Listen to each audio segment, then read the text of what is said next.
এটা হচ্ছে হারাম ভালোবাসা, আল্লাহ পাক বৈধ করেননি। এমনকি কথা বলার সময় আল্লাহ পাক বলেছেন একজন গায়রে মাহরাম মেয়ে যেন পর্দার আড়াল থেকে কথা বলে, কিছু চাইতে হলে যেন পর্দার আড়াল থেকে চায় এবং গলার ভয়েসটা যেন কর্কশ হয়। আল্লাহ লিমিটেশনগুলো দেখেন আর বাস্তবতা দেখেন। আল্লাহ পাকের লিমিটেশন হচ্ছে এরকম যে একজন মেয়ে যে আমার স্ত্রী নয় তার সাথে আপনি ফোনে কথা বলতে পারবেন না, প্রেমালাপ করতে পারবেন না, আপনি তার দিকে কামনার দৃষ্টিতে তাকাতে পারবেন না, আপনি তাকে স্পর্শ করতে পারবেন না, তার সাথে নির্জনে কোথাও সময় কাটাতে পারবেন না। আল্লাহর বাইন্ডিংস গুলো দেখেন। একজন নারীর সাথে ফোনে কথা বললেই কিন্তু সেক্সুয়াল সম্পর্ক হয় না, হয়। একজন গায়রে মাহরাম মেয়ের সাথে যদি আপনি বসে কফি খান তাহলে কিন্তু যৌন সম্পর্ক স্থাপিত হয়নি, এখন হয়। তারপরেও আল্লাহ রাব্বুল আলামিন বলছেন ওয়ালা তাকরাবু জিনা, এটার নাম আল্লাহ দিয়েছেন জিনা, আর বলছেন করো না এমনটা নয়, বরং ধার কাছেও যেও না। মানে একটা সীমা রেখা দেয়া আছে, একটা মাঠ, এর চারপাশে একটা বাউন্ডারি দেয়া আছে, বাউন্ডারি পর্যন্ত। আল্লাহ বলছেন মাঠে ঢুকো না এমনটা বলছেন না, আল্লাহ বলছেন মাঠের বাউন্ডারির কাছেও যেও না। কথা বুঝতে পারছেন? ফল খেও না, না ওয়ালা তাকরাবা হাদিহি শাজারা, এই গাছটার কাছেও যেও না। মিলাতে পারছি? আমি বুঝতে পারছি? আদম এবং হাওয়া আলাইহিস সালাম এই গাছের ফল খেও না এমন কথা ছিল না, কথা ছিল এই গাছের কাছেও যেও না। একই কথা আল্লাহ বলছেন জেনা করো না নয়, ওয়ালা তাকরাবু জিনা, জেনার কাছেও যেও না। এখন এটা হচ্ছে আল্লাহর নিষেধাজ্ঞার একটা বাইন্ডিংস, লস, একটা একটা পিলার, একটা বাউন্ডারি। আর আপনি বাস্তবতা দেখবেন ভিন্ন, যে গায়রে মাহরাম ছেলে মেয়ে এরা অ্যাডাল্ট, এদের যৌন চাহিদা আছে, সেক্সুয়াল চাহিদা আছে, একে অপরের সাথে কোনো মাহরামের সম্পর্ক নাই। এরা পড়াশোনার নামেই হোক, চাকরি বাকরির নামেই হোক, ভ্যালেন্টাইন্সের নামেই হোক, যে কোনো নামেই হোক, এরা একে অপরের সাথে মিলেমিশে একাকার। এরা কথা বলছে, কথা বলার পরে আরো কাছে যাচ্ছে, ভালোবাসার প্রণয় বিনিময় করছে, এক পর্যায়ে কফি খাচ্ছে, ডেটিং এ যাচ্ছে, ঘুরছে ফিরছে, এই করতে করতে করতে এক পর্যায়ে তারা হারাম জেনায় লিপ্ত হয়ে গেল, বিছানায় চলে গেল। এই সম্পর্কের পর দেখা যায় সম্পর্ক ব্রেকআপ, শেষ।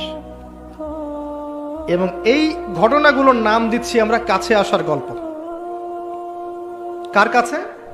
যার কাছে আল্লাহ যেতেও নিষেধ করেছেন, বলে তাকরাবু জিনা। আর আমরা বলছি না, কাছে আসারই গল্প। কাছে আসার গল্প হতে পারে মায়ের সাথে, মায়ের কাছে আসার গল্প হতে পারে, স্ত্রীর কাছে আসার গল্প হতে পারে, আমার সন্তানের কাছে আসার গল্প হতে পারে, দেশের কাছে আসার গল্প হতে পারে। কিন্তু হারাম জেনার কাছে আসার কোনো গল্প হতে পারে না। কি হতে পারে? জাহান্নামের উপন্যাস হতে পারে। কি হতে পারে? জাহান্নামের আমল নামার একটা উপন্যাস হতে পারে। ভিতরে যে কি পরিমাণ আমাদের দুনিয়া প্রেম, স্বার্থ, লোভ, হিংসা, অহংকার ঢুকে গেছে, এগুলো আপনি কল্পনা করতে পারবেন না। আমার মতো অনেক বক্তা যারা এখন বক্তব্য করে বেড়াচ্ছে, আমাদের কলিজাগুলো যদি আল্লাহ পাক খুলে বের করে জনগণের সামনে দেখাতেন, তাহলে দুর্গন্ধে আমার বক্তব্য শুনতে আসতেন না আপনারা। আমার মতো, আমি নিজেকে এক্সাম্পল দিচ্ছি, আমি তো নিজেকে বুঝি, মানুষকে বোঝার তো দরকার নাই। আমাদের কলিজাগুলো যদি আল্লাহ পাক খুলে জনগণকে দেখাতেন, এই দেখো তার আত্মার মধ্যে এগুলো আছে, দুর্গন্ধে আপনি আমার লেকচার শুনতে আসতেন না। ভিতরে এত দুনিয়া প্রেম আছে, এত টাকার মোহ আছে, খ্যাতির মোহ আছে, পোস্টার একটা নাম তুলতে হবে, মানুষ আমার সাথে সেলফি তুলবে, হ্যাঁ, কত চাওয়া আমাদের। হিসেবে একটু গন্ডগোল হলে স্টেজে উঠবো না, ক্যান্সেল, অনেক ব্যাপার আছে।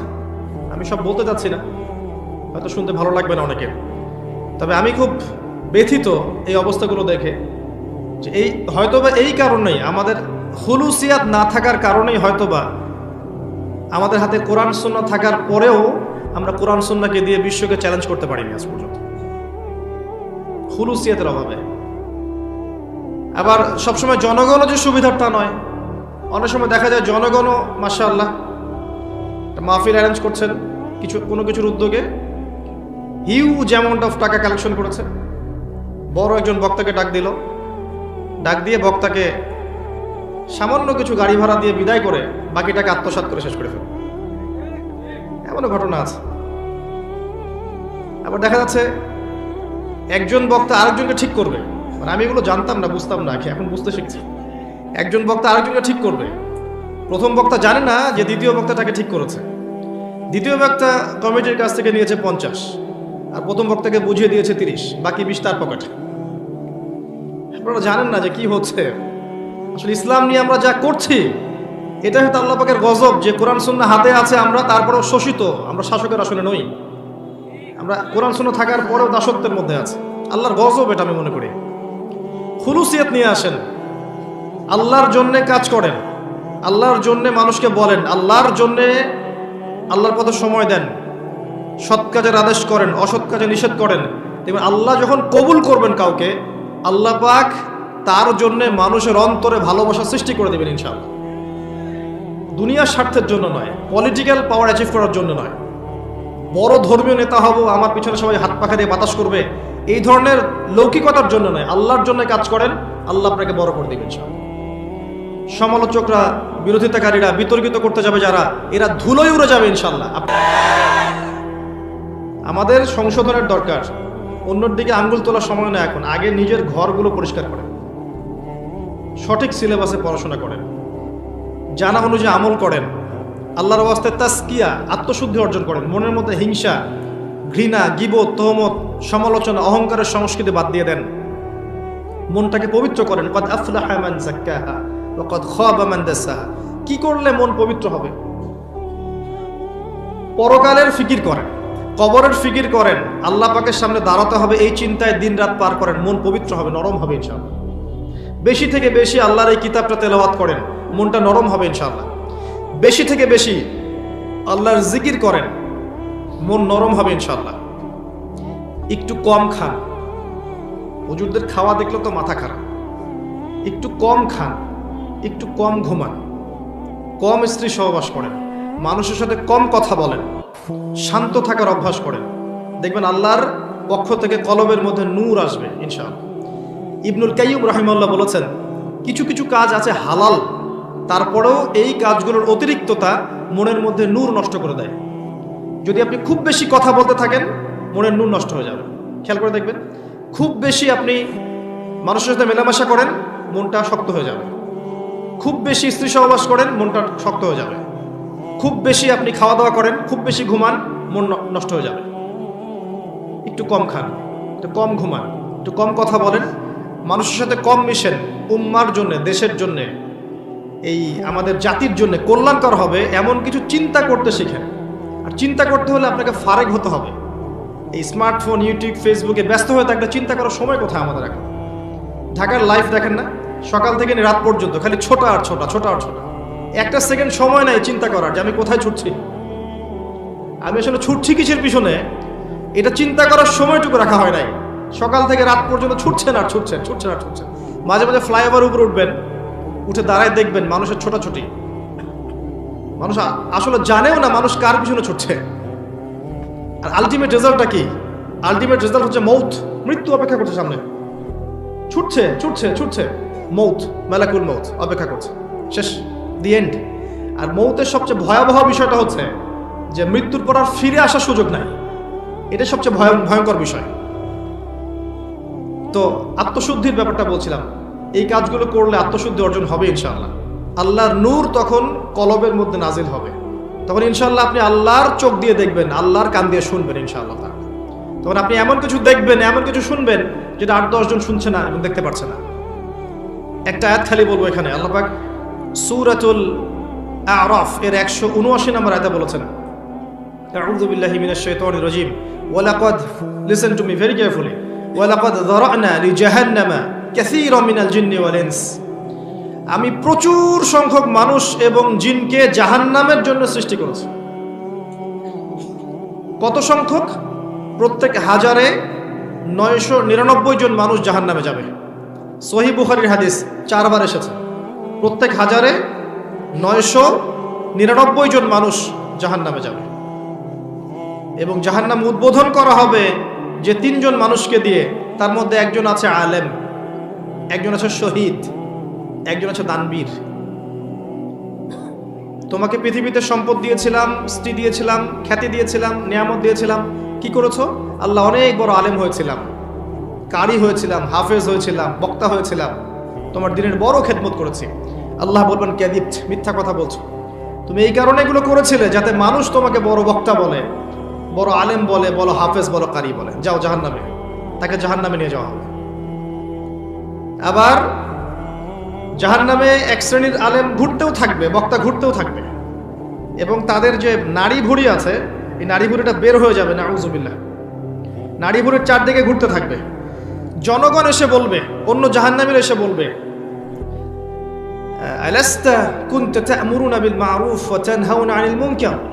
তুমি পৃথিবীতে মানুষকে খুব ভালো ভালো কথা বলতে, সৎ কাজের আদেশ করতে, অসৎ কাজে নিষেধ করতে, তোমার এই অবস্থা কেন? সে বলবে কুনতু আমুরু বিল মা'রুফ, আমি সৎ কাজের আদেশ করতাম ঠিকই, কিন্তু আমি সেটা নিজেই করতাম না, এবং আমি অসৎ কাজে নিষেধ করতাম ঠিকই, আমি নিজেই সেই কাজটা আবার করতাম। এই যে চেয়ার আমি বসে আছি, এটা সবচেয়ে ডেঞ্জারাস চেয়ার। আপনারা এখানে যারা বসে আছেন, সবচেয়ে রিস্কের মধ্যে আছে আমি নিজে। এখন যেখানে আমি কথা বলছি, আমি সবচেয়ে ঝুঁকির মধ্যে আছি।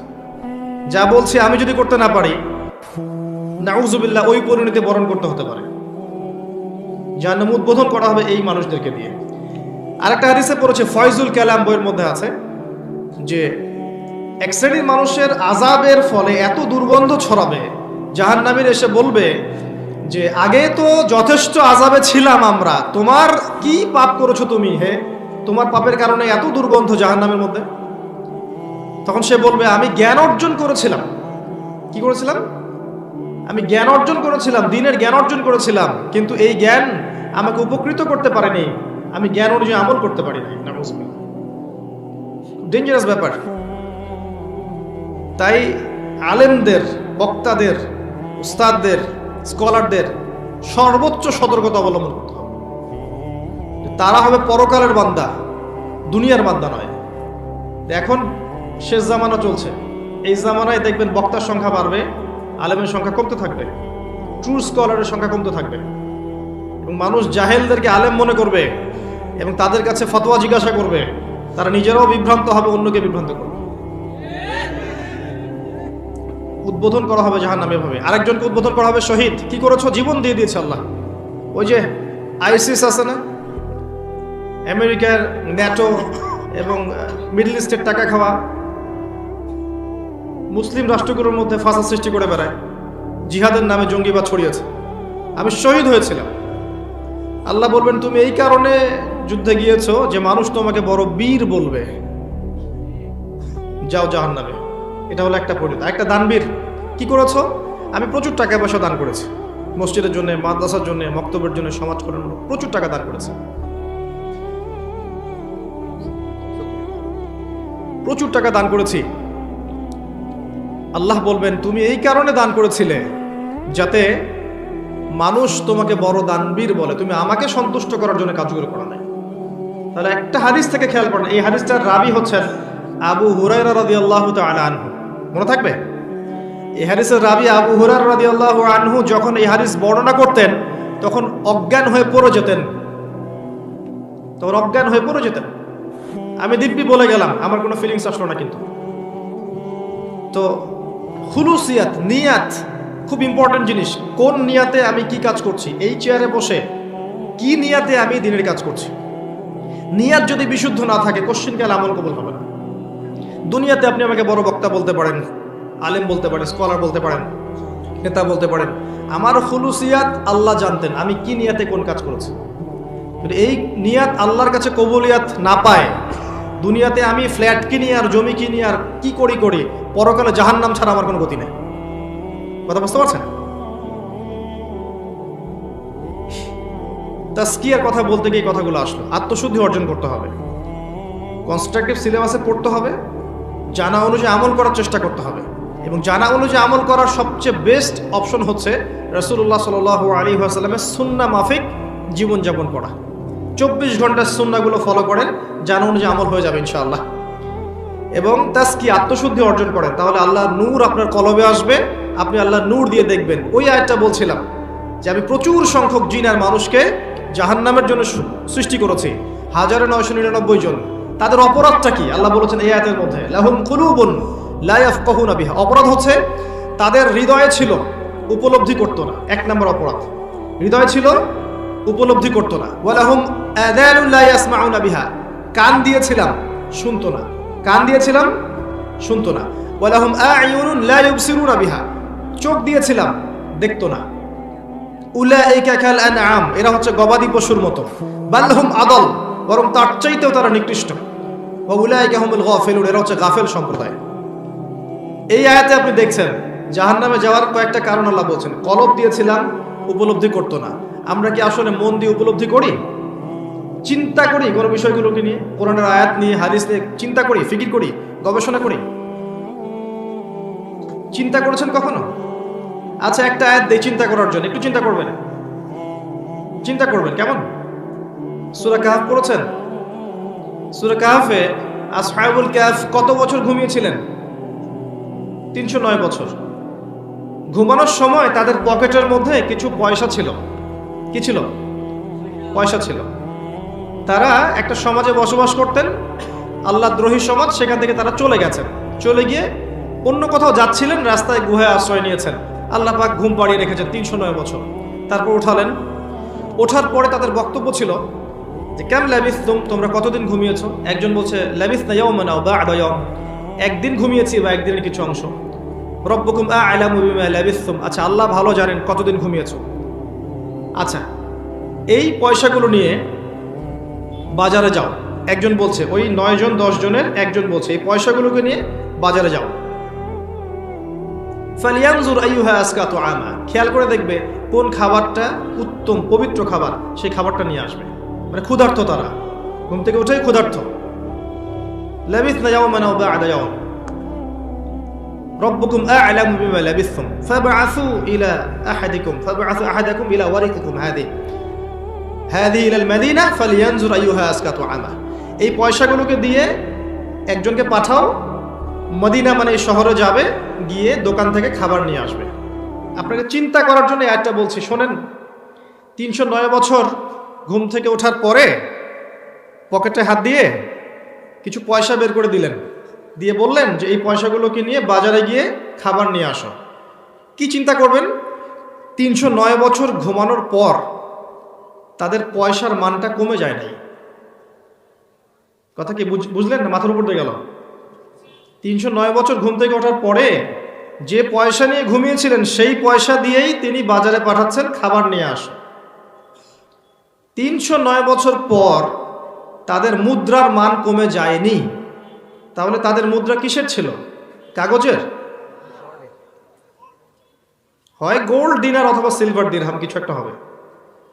আপনি এবার আপনার 1 বছরের ইনকাম, ধরেন 1 বছরের ইনকাম আপনার 12 লক্ষ টাকা, মাসে 1 লক্ষ টাকা করে। এটা এই সুন্দর করে নিয়ে আপনার স্ত্রীকে দিয়ে আসেন। দিয়ে 309 বছর দরকার নেই, আপনি বলবেন 15 বছর পর, 10 বছর পর, 20 বছর পর আমাকে টাকাগুলো দিও। এখন 12 লক্ষ টাকা দিয়ে আপনি যা করতে পারবেন, 20 বছর পর সেটা করতে পারবেন না। এখন 12 লক্ষ টাকা দিয়ে যদি আপনি 4 শতক জমি কিনতে পারেন, 20 বছর পর আপনি 2 শতক কিনতে পারবেন। এই 12 লক্ষ টাকা উপার্জন করতে আপনাকে 12 মাস পরিশ্রম করতে হয়েছে, দৈনিক 12 ঘন্টা করে। কিন্তু 20 বছর পরেই আপনার ওই শ্রমটা অর্ধেক হয়ে গেল, 6 মাসের শ্রমে রূপান্তরিত হলো। বাকি 6 মাসের শ্রম কোথায় গেল? হাওয়ায় মিলিয়ে গেল।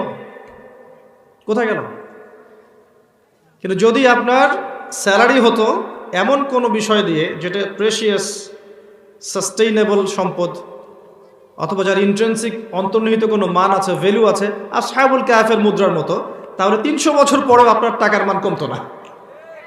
আমি কি বুঝাতে পারলাম যে কোরআন নিয়ে কি ফিকির করতে হবে, চিন্তা করতে হবে, ভাবতে হবে।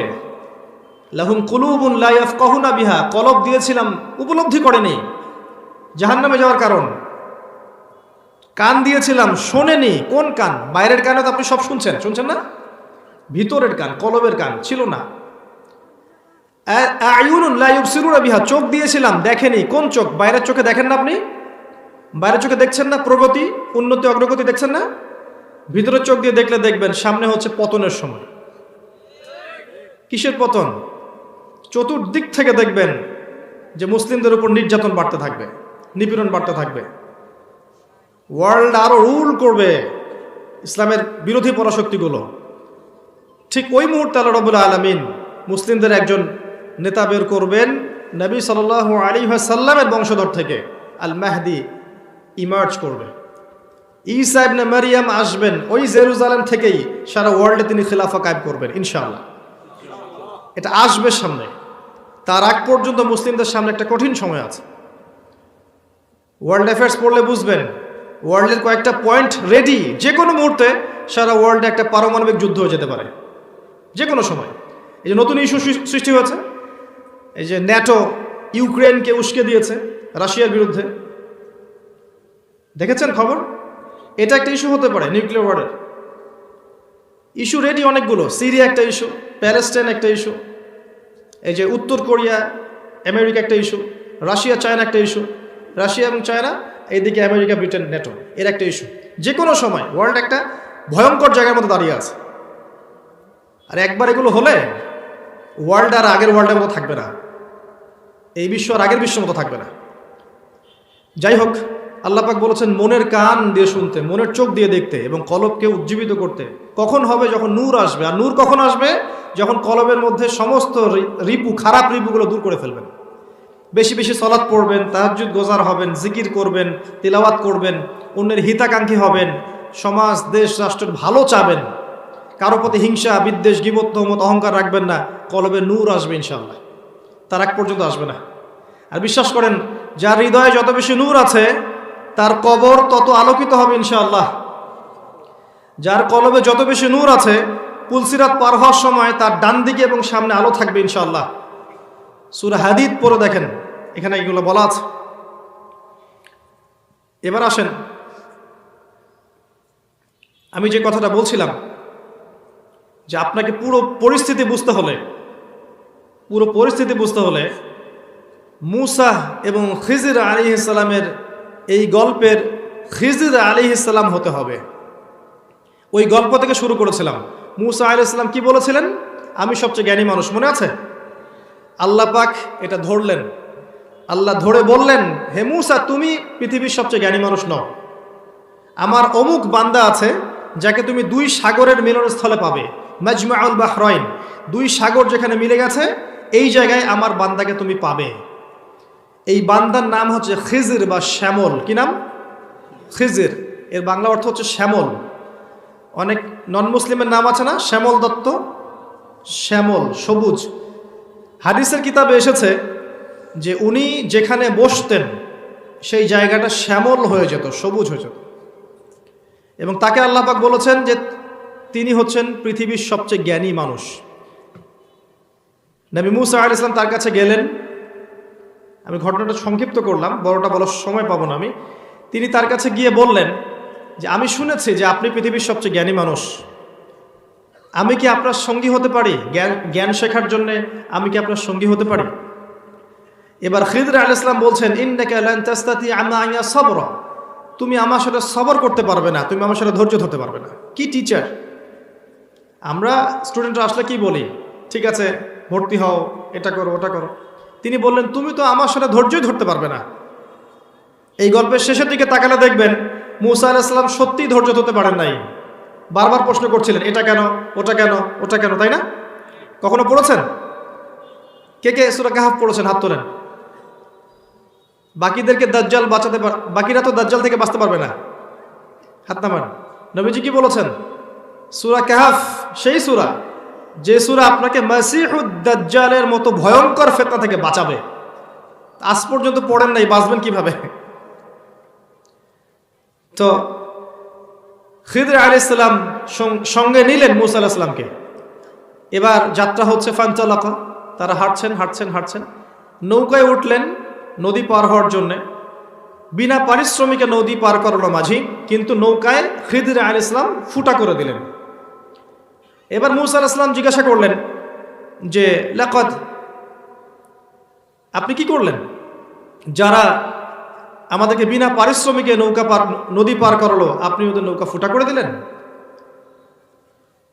আপনি তো অন্য একটা কাজ করলেন। তখন খিদির আলাইহিস সালাম বললেন যে আমি কি তোমাকে বলিনি যে তুমি আমার সাথে ধৈর্য ধরতে পারবে না? নবী মুসা আলাইহিস সালাম অ্যাপোলোজাই করলেন, বললেন আমি ভুল হয়ে গেছে, লা তুআখিযনি বিমা নাসিত, আমি যেটা ভুলে গেছি এই জন্য আমাকে ধরেন না, চলেন আবার যাই সামনে। আবার সামনে গেলেন, বাচ্চা, একটা ছোট্ট বাচ্চাকে হত্যা করে ফেললেন খিদির আলাইহিস সালাম। শিশু মার্ডার বিশাল অপরাধ না? মনে করিয়ে দিই, মুসা আলাইহিস সালামও কিন্তু মার্ডার কেসের আসামি, মনে আছে?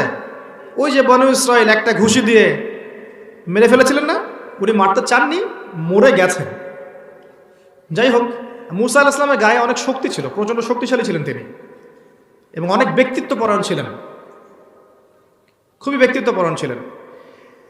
তো তিনি দেখছেন বাচ্চাকে মার্ডার করা হচ্ছে, তিনি তো আর থাকতে পারলেন না। আপনি এমন একটা প্রাণকে হত্যা করলেন, নিষ্পাপ প্রাণ, আপনি তো একটা নেহায়াত অন্যায় কাজ করলেন। তিনি আবার বললেন আমি তোমাকে বলিনি আলাম আকুল লাক ইন্নাকা লান তাস্তাতিআ মা'ইয়া সাবরা, তুমি ধৈর্য ধরতে পারবে না? আর একটা প্রশ্ন যদি করো তুমি, তাহলে তোমার আর আমার যাত্রা এখানে শেষ। তারা আবার হাঁটলেন, এবার একটা শহরের মধ্যে, একটা গ্রামের মধ্যে গেলেন। সেই গ্রামে গিয়ে তারা মেহমানদারি চাইলেন, খাবার পানি চাইলেন, কিন্তু তারা খাবার পানি তো দিলই না, বরং তাদেরকে তাড়িয়ে দিল। খিদির আলাইহিস সালাম দেখলেন ওই বাড়ির একটা দেয়াল ধসে পড়ে গেছে। খিদির আলাইহিস সালাম সেই দেয়ালটাকে আবার নির্মাণ করে দিলেন। এবার মুসা আলাইহিস সালাম বলছেন যে আপনি তাদের কাছে খাবার চাইলেন, পানিও চাইলেন, তারা রিফিউজ করলো, উল্টা তাদের উপকার করে দিলেন, কিছু আজর পারিশ্রমিক তো নিতে পারতেন। তখন খিদির আলাইহিস সালাম বললেন তোমার আর আমার চলা এখানেই শেষ, হাদা ফিরাকু বাইনি ওয়া বাইনাক, তোমার আর আমার পথ এখানেই শেষ। তবে যাওয়ার আগে আমি তোমাকে জানিয়ে দেব কি কারণে আমি এই তিনটা কাজ করেছি। প্রথম যে নৌকা আমি ফুটা করেছিলাম, এই কারণে করেছি যে ওই নৌকার পিছনে জলদস্যুদের একটা নৌকা ছিল, যদি দেখতো এই নৌকাটা ত্রুটি মুক্ত, কোনো ত্রুটি নাই, চকচকা ঝকঝকা নৌকা, তারা হাইজ্যাক করতো, ছিনতাই করতো, এই কারণে আমি এটা ফুটা করে দিয়েছি। তাই আপাত দৃষ্টিতে বাহ্যিক চোখে মনে হচ্ছে আমি একটা অন্যায় করেছি, কিন্তু প্রকৃত অর্থে আমি অন্যায় করি নাই, আমি বরং তার উপকার করে দিয়েছি। আপনাকে আমি বুঝাচ্ছি, বাহ্যিক চোখ দিয়ে সব কিছু দেখলে আপনি সত্যের সন্ধান পাবেন না। আমার কথা বুঝতে পারছেন কি? এবার দ্বিতীয় যে বাচ্চাটাকে হত্যা করেছি, এটা আমি নিজের ইচ্ছায় করিনি, আল্লাহর হুকুমে করেছি। কারণ আল্লাহ আমাকে বলেছেন যে এই বাচ্চাটা যখন বড় হবে তখন সবচেয়ে বড় কাফেরদের একজন হবে, হতো, যদি বড় হতো তাহলে এটা হতো, এবং সে নিজে এবং নিজের পিতামাতা সবাইকে কুফরিতে নিয়ে যেত। তাই আল্লাহর হুকুমে আমি এই কাজটা করেছি। আল্লাহ পাক এই সন্তানের বদলায় অন্য একটা সন্তান তাদেরকে দিবেন, যেই সন্তান হবে আত্মীয়তার সম্পর্ক রক্ষার জন্য অনেক উপকারী। ওয়ামা ফাআলতুহু আন আমরি, আমি নিজের ইচ্ছা এগুলো করি নাই, আমি শুধু আল্লাহর আদেশ পালন করেছি। তাই আপাত দৃষ্টিতে আপনার কাছে মনে হচ্ছে যে অন্যায় করেছি, প্রকৃত অর্থে অন্যায় আমি করিনি। পার্থক্য আপাত দৃষ্টি প্রকৃত দৃষ্টির পার্থক্য দেখেন। আর ওই যে দেয়ালটা নির্মাণ করলাম, এই দেয়ালটা ছিল এই বাড়ির দুইজন এতিম বাচ্চার, ঠিক আছে? দুইজন এতিম বাচ্চা, ওদের বাবা ছিল সলেহ, মুমিন, মুসলিম, সলেহ, সৎ, তারা মারা গেছেন, বাবা মা মারা গেছেন, দুইজন ছেলে এখানে থাকে, বাচ্চা, তাদের পৈতৃক কিছু সম্পত্তি এই দেয়ালটার নিচে রেখে গেছেন তার বাবা। এই দেয়ালটা নির্মাণ করেছি যাতে যৌবনকালে এসে তারা এই সম্পদটা ফিরে পায়। যদি না নির্মাণ করতাম এই সম্পদটা হয়তো অন্যরা নিয়ে যেত। তাই আপাত দৃষ্টিতে মনে হচ্ছে আমি অহেতুক কাজটা করেছি, কিন্তু সত্যিকার অর্থে আমি ওদের উপকার করে দিয়েছি। এখানে একটা ভাবার বিষয়, এটা কোন সম্পদ যেটার মূল্য বছরের পর বছর ধরে থাকবে, তাই না? তিনটা কাজ আল্লাহ পাক কোরআনে বলেছেন, এবং শোনেন, আল্লাহ পাক কোরআনে বলেছেন, হাদিসেও এসেছে, খিদির আলাইহিস সালাম এই পৃথিবীর সবচেয়ে জ্ঞানী মানুষের মধ্যে একজন, এবং মুসা আলাইহিস সালামকে তার কাছে জ্ঞান শিখতে পাঠানো হয়েছে। যেই মুসা আলাইহিস সালামের কাছে তাওরাত নাজিল হয়েছিল, সেই খিদির আলাইহিস সালাম এই তিনটা কাজ করেছেন, যেগুলোকে বাহ্যিক চোখে দেখলে মনে হচ্ছে অপরাধ, অন্যায়, ভুল, কিন্তু প্রকৃত অর্থে প্রত্যেকটা কাজের পিছনে আছে গ্রহণযোগ্য রিজন, তাই না? তো এটা বুঝতে হলে আপনার কি লাগবে? শুধু বাহ্যিক চোখ দিয়ে হবে? মুসা আলাইহিস সালামের শুধু বাহ্যিক চোখ ছিল, অভ্যন্তরীণ চোখটা খিদির আলাইহিস সালামের ছিল।